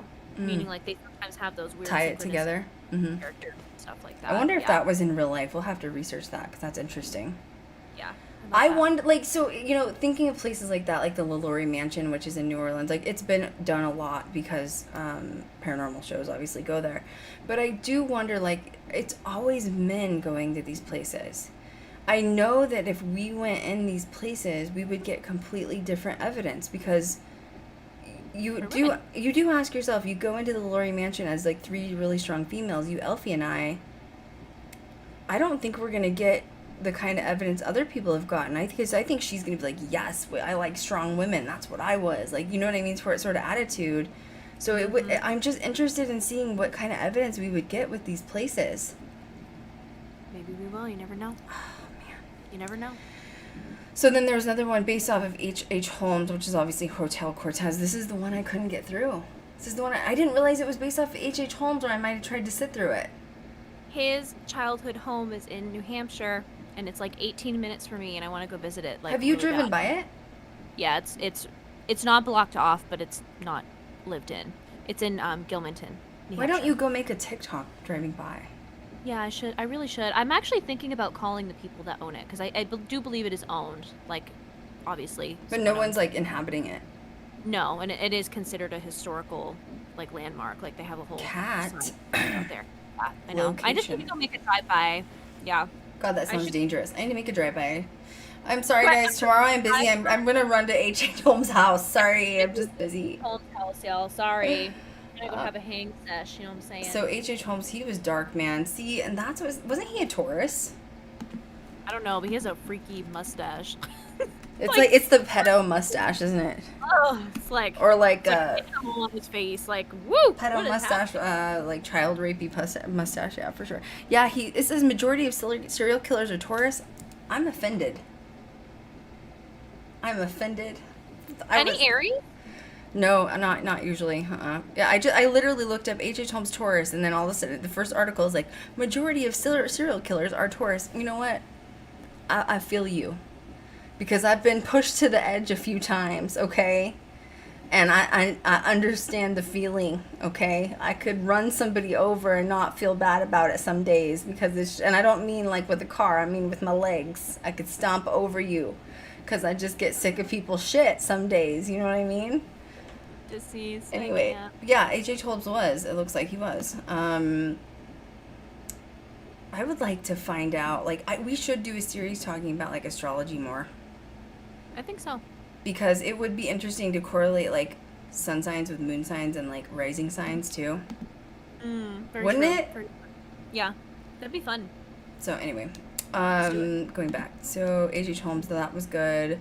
How do you think that, what's the guy that plays all these characters? What's his name? He's, like, that young actor. How do you think he does with all these characters? Oh, incredible. I do, too. Incredible. Yeah, he, I'm trying to think of his name. I put him on that, like, horror crush video I did for TikTok, but I can't remember what his name was. I can't freaking remember the name. Now I'm gonna obsess about it. It. AHS characters. Got it. I've got it. Just hang on. Oh, Tate Langdon? No, that's not right. Tate Langdon? Oh, Evan Peters. Evan Peters. Yeah. There you go. That was his character name. Sorry. Yeah, he's amazing. Yeah, he always does an amazing job with stuff. Yeah, he's really creepy. Oh, I didn't see the season of that, like, Abandoned Island either, which is like a newer one. I didn't see that one either, because it didn't appeal to me. Do you remember what I'm talking about? Yeah. It's like yeah, the I didn't see that 16th one century island that, like, became like it was like creepy. Like, everybody, like, got up and walked away from this island one day, like all these 16th century people or whatever. Yeah, I didn't watch that. Ernie and Betty Hill one is the one that I Which one's that? found interesting. It's closer towards the top, but it's also from Asylum. Mm-hmm. And again, like, I didn't finish it, but I did read up on it, Mhm. and that couple, they're from New Hampshire. Really? And Oh wait, there's is this the UFO thing or is this something else? Yeah, this is the Okay. UFO thing. There's literally a landmarker that I think I have a picture of myself there. Why don't you do a up- TikTok on that one too? I should drive by. I really do. Yeah, I need to get out of my house. Like, good Lord. I know you have. Usually, if you're here, we film together. Or like, I was planning on coming up to New Hampshire too this year, and then freaking pandemics. Just and that too. But yeah, that was really interesting. And like, Betty, more specifically, is the most interesting. the woman. Because her dreams of being abducted are like so. I have to share this. Can I share this for like a Yeah, hot share minute? it. Yeah, do it. So wait, go back. So this is like a couple that was a part of the series, but it was based on a real life UFO session that basically happened in New Hampshire as a husband and wife. They were an interracial couple. Okay. And yeah, just like amazing, interesting situation occurred. So, they were abducted. They claimed to be abducted by extraterrestrials in a rural portion of New Hampshire, from like September 19th to the 20th in 1961. And Sorry, I don't know why my dog. first, that's okay, because aliens, you know. Yeah, like no. No aliens. It was the first widely publicized report of alien abductions in the United States. It was the first one to be reported in Lincoln, New Hampshire. There's a historical marker there, and the energy there is strange. But isn't there a ton of abductions and UFO sightings in like the whole like New England area? Yes, but this was the first one. Okay. This was literally like the first one in 1961. Okay.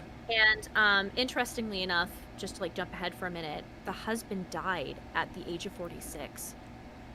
Of a brain hemorrhage, a cerebral hemorrhage. Caused by what? I don't know.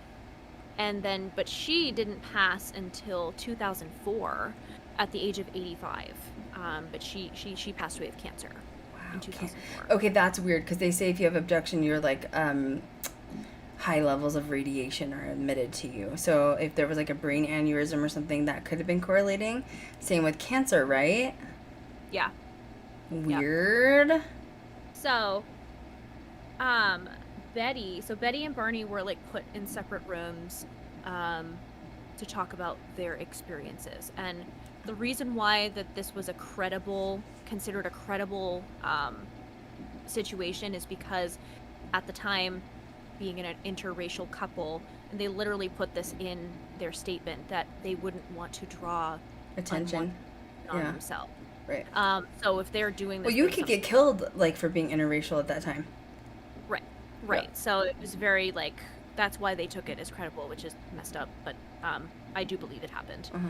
And so Betty, 2 days after, I'm just gonna like read the segment. So it says 2 days after the alleged UFO encounter, Betty began having a series of vivid dreams. They continued for 5 successive nights, and she never really like recalled the dreams afterwards, but she was put into like certain types of hypnosis in order to like relive the scenario. And they both had very similar dreams, but hers was much more vivid than his. So she was probably spent more time with in regards to like alien life. She was there longer. And she dreamt that a man, similar to the others that Barney had mentioned in his statement, entered to conduct her exam with the leader, is what she referred to him as. And that Betty called this man the examiner. And he said that he had a pleasant, calm manner. And the leader and the examiner, they both spoke to her in English. And it seemed like not very good English, so that's why she had a difficulty understanding them, and she was also in a very drugged like state, like she was very in and out of consciousness. The examiner told Betty that he would conduct a few tests to note the differences between humans and the craft's occupants. He seated her on a chair, and this was literally what she said, or how the FBI was interpreting it. He seated her on a chair, and a bright light was shown on her. The man cut off a lock of Betty's hair. He examined her eyes, ears, mouth, teeth, throat, and hands. He saved trimmings of her fingernails, weirdo. After examining her legs and feet, the man used a dull knife, similar to a letter opener, to scrape some of her skin onto what resembled cellophane. He then tested her nervous system, and he thrust a needle into her navel, which caused Betty agonizing pain, and she was in pain ever since that happened. Whereupon the leader waved his hand in front of her eyes, and the pain vanished. The examiner left the room, and Betty engaged in conversation with the leader, and she picked up a book with rows of strange symbols that the leader said she could take home with her. She also asked where he came, and he pulled down an instructional map dotted with stars. And this is almost done. There's only a couple more So sentences. is this like cosmic map essentially, not like America or like No, like like constellation? Yeah, like Okay. a map dotted with stars. And it says, in Betty's dream account, the men began escorting the hills from the ship when a disagreement broke out. The leader then informed Betty that she couldn't keep the book, stating that they had decided that the other men did not want her to even remember the encounter. Betty insisted that no matter what they did to her memory, she would one day recall the events. She and Barney were taken to their car, where the leader suggested that they wait to watch the craft's departure.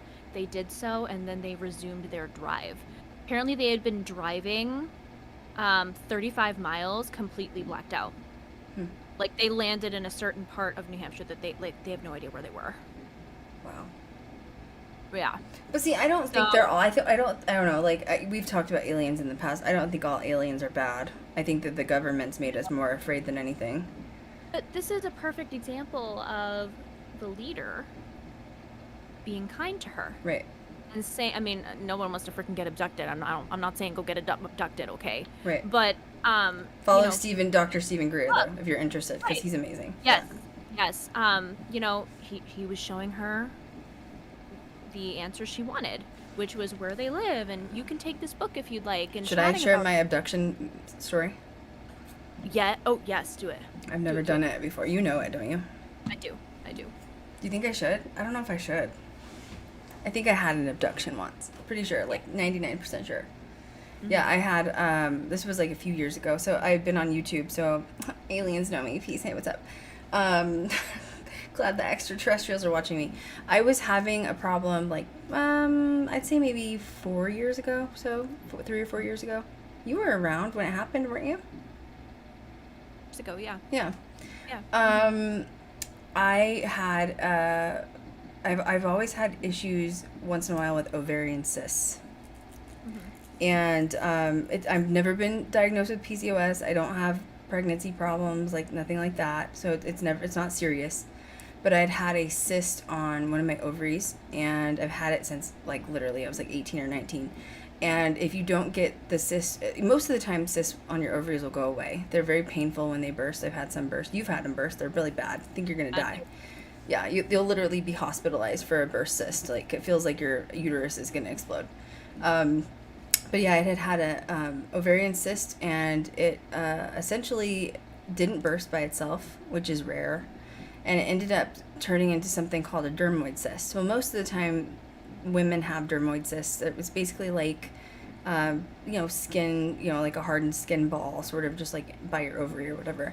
So I'd had ovarian cyst, and it had turned into a dermoid, and I went and got it checked, and I actually went to like 8 OBGYNs. Like I think Kat was around at the time. Like I was literally like getting all these opinions, because I was like, I'm not settling with one opinion. And like half of the OBGYNs were like, oh, don't worry about it, it's fine. And then the other half were like, you need to get in surgery right away. And I was like, I don't know which one to do, because like I haven't had kids yet. And then they're telling me if you have surgery, there's like a 50% chance that ovary is going to be damaged, and it's still functional. You're still having like monthly periods. So, and then I'm like, I don't want my ovary damaged, like shit, you know what I mean? Like, and the ovary was causing pain, or, like where it was, and like the cyst, and didn't know what to do. I was just effing stressed. Didn't know what to do. It was causing pain, scared to get it removed. I was like, I'm just going to wait it out, and, like wait till I have kids and deal with it then, and hopefully, like the biggest fear that the OBGYNs were saying was like, if you don't take care of it, it's obviously been growing at somewhat of a pace, at some point it could turn into like an actual tumor size where like we're really having a problem. And I was like, great. So I was really stressed going to these doctors, couldn't figure out what to do, couldn't decide what to do. I was getting ready to go to like LA has LSU and like all these other places you can go, really good doctors, and I was like about to do that. And I had this horrible fear one night. I was in bed, and I think I texted you and told you, I was like, I just have this feeling I'm going to get abducted. Yeah. Like, I just know it's gonna happen. And Yeah. Kat's like, I- bitch, are you on drugs? Like, are you okay? Like, Jesus. Are you- What's going on? Do you need a call? Like, what's happening? Yeah, I was really stressed about it. Like, I literally remember, like, not going to bed till, like, 3 o'clock in the morning that night because I knew it. It's that, like, intuition of just knowing.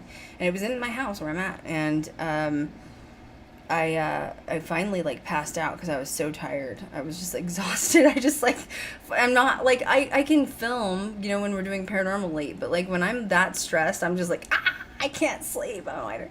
And, so I finally passed out, and I had this dream, we're going to call it a dream, that a really bright light was, like, in my backyard, and something came in and removed me.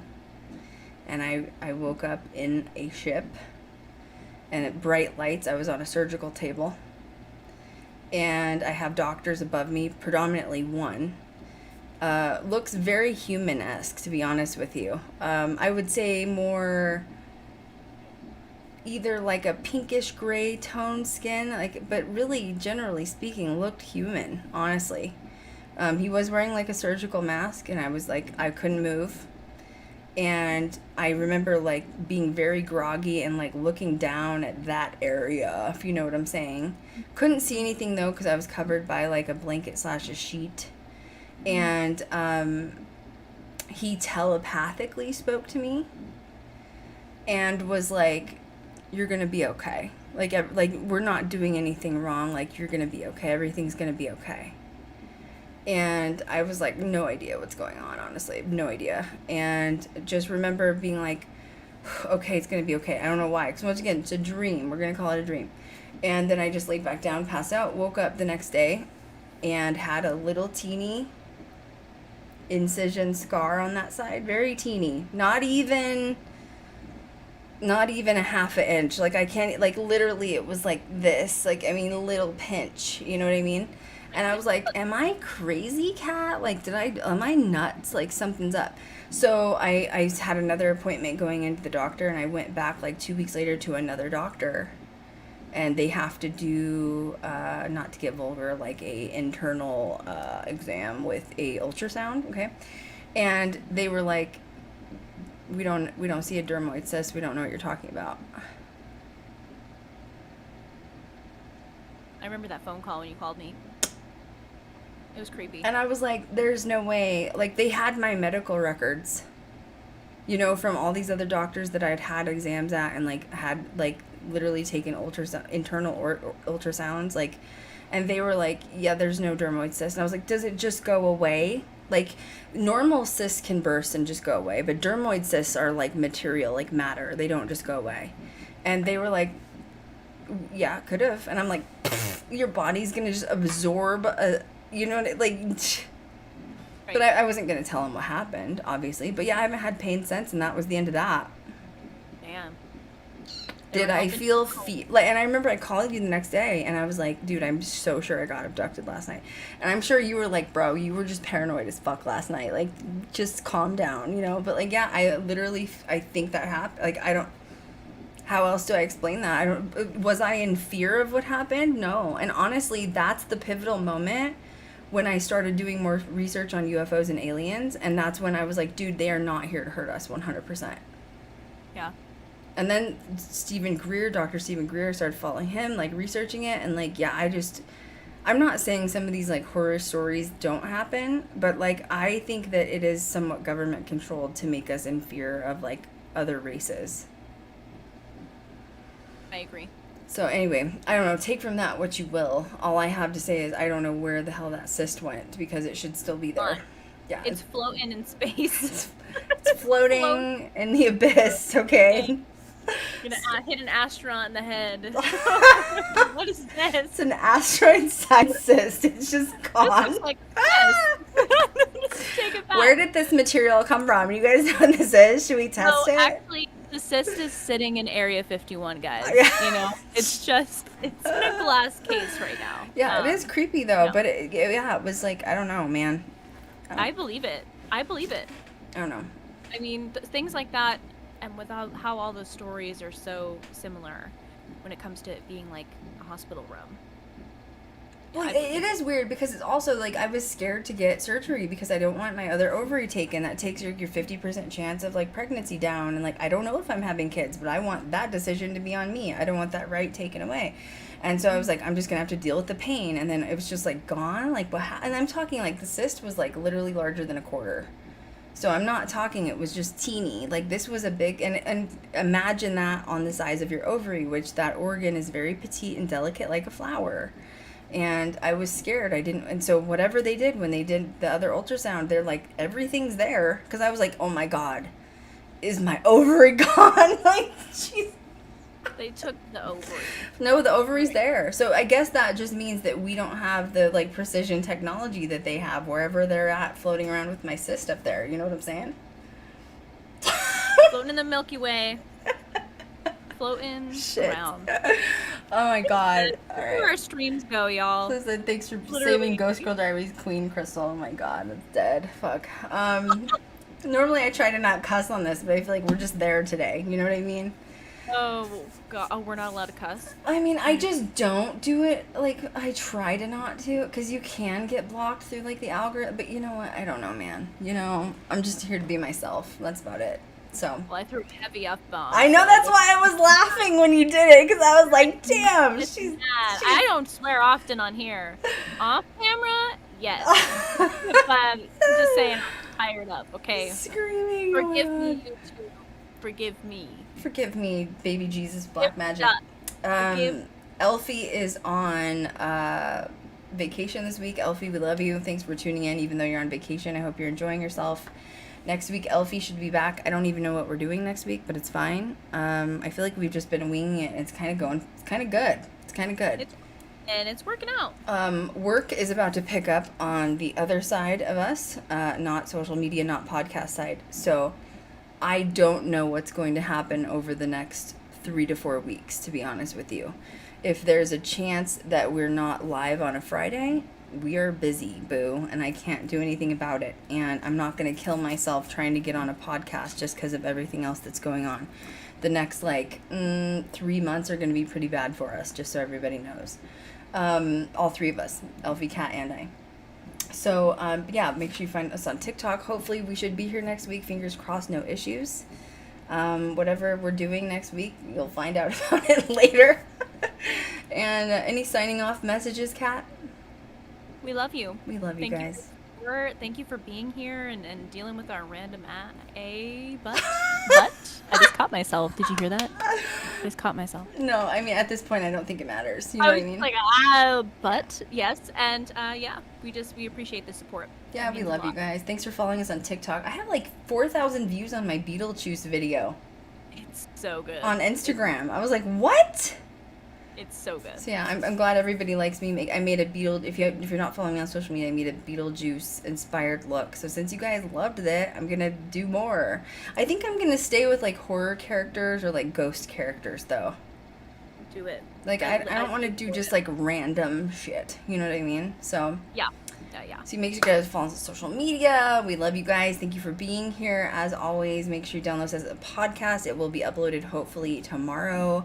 And that's the tea. That's the mother tea. Now I'm all paranoid. I'm just like, words are really hard right now. That's it's fine. The tea. Yeah, follow us on social media. We love you guys. Mwah. And as always, we will catch you guys next time. Bye, guys.